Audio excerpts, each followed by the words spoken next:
Assalomu alaykum hammaga. Bugun mana dastavka jarayonimiz 6 ariqqa ikkita, bitta 4 sotik, bitta 10 sotik yo'llarimizni dastavka qilib beryapmiz. O'zimizning mashinalarda. Ichiga nimalar kiradi? Kat yo'limiz 4 sotik. 4 sotiklik kat yo'limiz. Eshiklar, suvlik, shilankalari hamma yo'g'ini ichiga solganmiz. Cho'tkalari bilan bu yerda nimalari? Ulitka, miyasi hamma yo'g'i ichida. Shunaqa holatda. Endi bunisi 10 sotiklik kat yo'limiz. Unda ham xuddi shu holat. 10 sotikligimizda eshiklar, suvlik, shilanka, xomatigacha hamma yo'g'igacha tashlab berganmiz. Mana buni ham ikkita ulitka bo'ladi 10 sotiklikda. Ikkita ulitka, bu miyasi, xudo xolasa shunaqa holatda.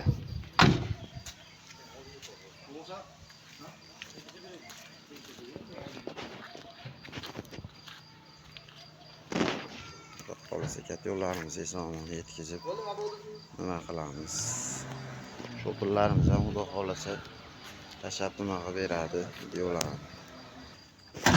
Xudo xolasa yetkazib, tushirib, hamma yo'g'ini ko'rsatib nima qilib beramiz inshaalloh. Xudo xolasa. Sistemalarini ham turbalarigacha hisoblab, hamma yo'g'ini qanday qilishlarini ko'rsatib beramiz, xudo xolasa. 4 sotiklik kat yo'limiz shu mana. Ko'rinishlari ham xudo xolasa. Unisi 10 sotiklik kat yo'limiz. Esalomon borib kelsin, xudo xolasa. Mayli. Kimga shunaqa katta yo'llar kerak bo'ladigan bo'lsa, murojaat qilaverasizlar.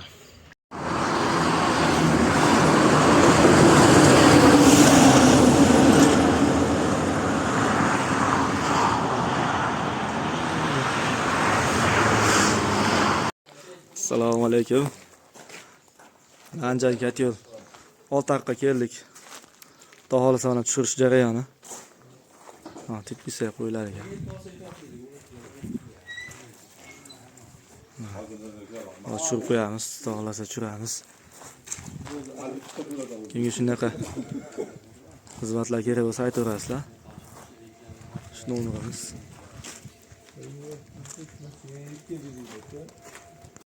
Assalomu alaykum. Kanalimiz a'zolari, dehqonlar.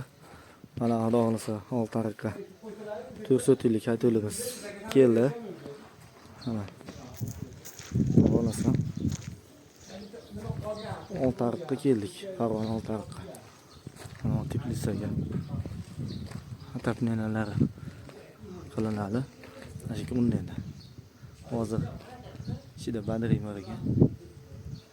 Shular degandan keyin atapnenalar qilinadi. Kat yo'l. Sizga shunaqa xizmatlar kerak bo'lsa, kat yo'llar kerak bo'lsa, aloqaga chiqaverasizlar.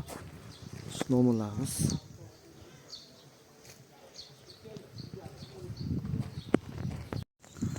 Assalomu alaykum hammaga. Mana xudo xolasa ikkinchi kat yo'limiz Oltariqda. 10 sotiklik kat yo'l. Tepkisi. Xudo xolasa buni ataplinasi kat yo'l sinfga hamma yo'g'icha qilib ishlatib beriladi. Hozir mana dehqonchilik bor ekan, tozalab bo'lgandan keyin ishlatib beriladi, xudo xolasa. Kat yo'l tushirish jarayoni hozir. Menga shunaqa xizmatlar kerak bo'lsa, aloqaga chiqaverasizlar.